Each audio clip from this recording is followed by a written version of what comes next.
السلام عليكم ورحمة الله. صاحبي السؤال هذا هل كان وصل سمارت 7 أنا وحنا صاحبكنا صاحبي المقال كلمات وحنا وهدينا في فيسبوك هذا فيسبوك محيي مقال كان سأل وهدينا ومهم لبا سر ناس لبا فرصة عاد كحرته فيسبوك يعني لبا ميلاد إن فيسبوك كحرته ومهم صاحبي هذا بس دائما سجحرك مقال كان ياخد دعوة إلى الصعود لكن سي مقال كنت جودة وسجلين لايك له سيدو كلا هدان كورس سبسكرايب أو فرق جنبالك سي مقال ده يكون سدعان ويكليجا سيدو كلا هذا كم تحسب ترى جوتنا رأيي إنه غير هالك كومنتية sidoo kale yani fikirkaaga waad igula waad yani igu xabir ka qayb commentiga hadaba aan gudaha galo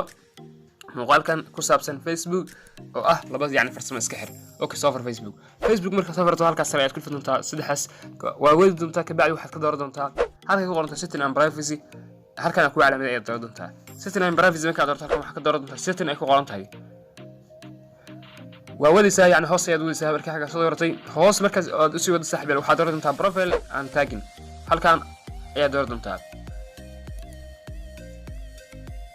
profile and tagging marka aad doorato halka muhiimadda aan u socono waa labadan qayb okay qayb sare aan ku dhifto okay inta ku dhifan haddaan akhrino waxa weeyaan qaybta ugu sareysa waxa weeyaan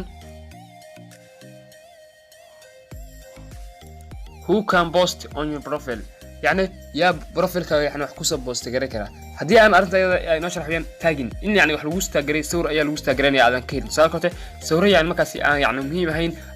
ama waxyaabo kale markaas aan muhiim ahayn ayaa lagu istaagalay profilkaaga ayaa lagu istaagalay bacdina waxa arki doona asxaabtada iyo qof kasta soo booqda profilkaaga hadaba hadii aadan jeclan in yani waxyaabaha ama lagu istaagalayo muuqaalkani waa muuqaalkaaga okay marka halkani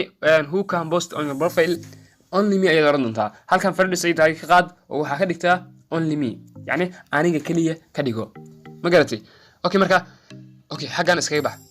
كوسا لا وراك كلاتي أو who can see what other post on your profile تنظره أوكي تنا ما كانت معنا دحين who can see what other post on your profile يعني يا أركض يعني نسكله واحد كوسا بوست جرين أمس كوسا يعني تاجرين هل كان واحد صار أنت عنك فرندس ما ندوني فرندس يعني وكا قاعدة واحد كديجو هل كان إخوان طيب only me هل كان دورني ساعة أنا كلية يعني يا أركض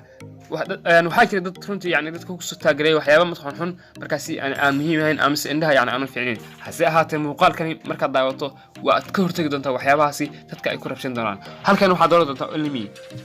okay marka saaxiibayaal hubsa marka labada meel inaad doorato only me who can post on your profile sidoo kale who can see what other post on your profile labada waxaa laga rabaa inaad doorato only me hadaba sidaas ayaad ugu hortagi kartaa waxyaabaha lagu istaagalay aadan u baahnayn hadaba waxaan filayaa muuqaalkan inaad ka heshay saaxiibayaal haddii aad muuqaalka ka heshay like sidoo kale haddaad nagu subscribe oo farka malaalka haddaad ka mid tahay asxaabta joogtana aad baad mahadsan tahay oo videogani la wadaag asxaabtada wixii raayayna inoo reeb muuqaalkan hoostiisa ee commentiga waxaan noo balan muuqaalka xiga wassalaamu calaykum